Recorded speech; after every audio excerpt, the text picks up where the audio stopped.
like a hell of a time. Quit my mood stabilizer. A lot of stuff going on in the world.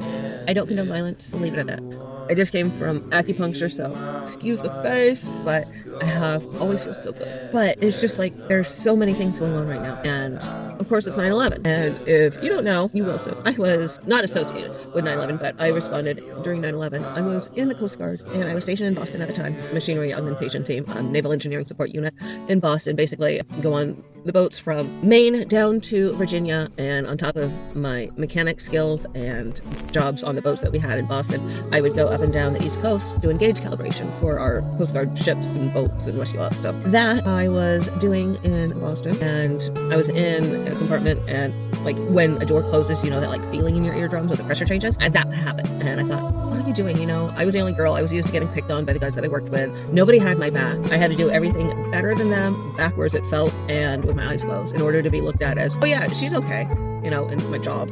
But my hair was still wet in the gym. But they lowered the hatch down, and I thought they were just playing with me, you know. But no, I opened it up and looked out, and on the mess deck, which is like where people eat, there's a huge TV, because we would also like watch movies underway there and stuff like that. So on there was just like the live news feed. I also saw like the live news feed when Columbine happened, but for 9/11, we saw the towers. And knowing that I was in Boston and I was a smoker at the time, not what's in here. And quit smoking. Cigarettes are bad for you. Okay.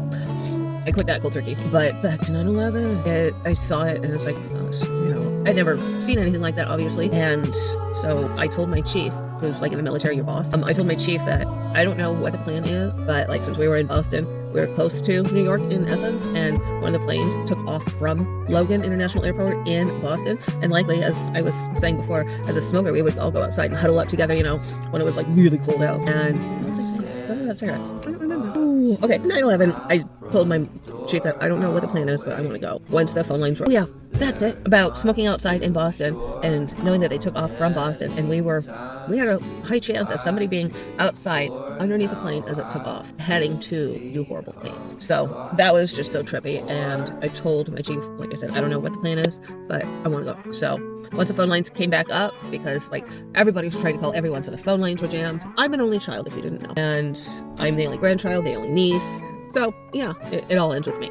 But I called my mom and I told her, I don't know what the plan is, but I just told my boss that I would like to be involved and help. So she took that as you would imagine, but she knows me, obviously. She's my mom. So the next day, a van of us, I think there were like 10, and one of our big work trucks that we have like all of our tools in and stuff like that, we made our way. And the next day, there was still so much rubble just in the air. I have a picture, and it's just so intense. And nobody exactly knew what to do with us once we got there, because there's like, they didn't have things set up. And at the time, I was vegetarian, lacto ovo, now I'm vegan, but bless the American Red Cross, they helped us out with food, and then we stayed at a hotel for lodging, but all covered by travel claims and stuff like that. But we were there for about 3 weeks, and one of our main jobs was working the boats that they had broken or doing maintenance on them, that were shuttling people back and forth to get people off the island. But we were there for 3 weeks, and it's so much. I have PTSD from several instances within the military, but it's just all of these things happening, and I'm just trying to take care of my mental health, and a little bit stuffy from like, that's why I like to get acupuncture advice.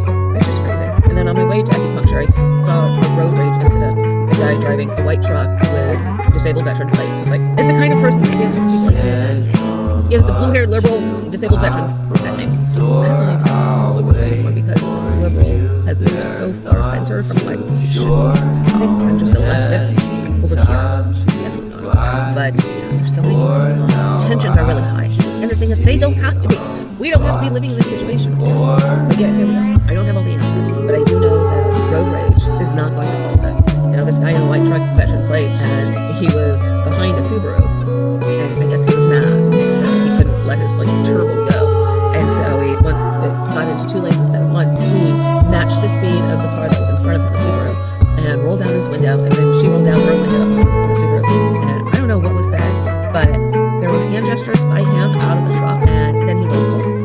Which was ironic, because I have this sign that I'm used to seeing. It says, tiny, cold, roll, cold. But I didn't want to escalate the situation. And then when I pulled up next to the Subaru, I just looked at her and was like, I wanted to make sure that she was okay. Because, to put it gently, it's not going to work. And with them and so many of their boogeymen make up a small percent of the population, which is ironic. Because they want to go after LGBTQ, they want to go after anyone with dark skin, basically. Like I said, I don't have all the answers.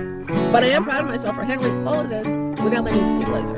Still going through withdrawals. I'm going camping next week, so that'll be good. But hang in there, you guys. Hang in there. Don't match hate with hate. The fact that it took yesterday's event. I was talking with the lifeguard this morning. She's a triple trumper, whatever.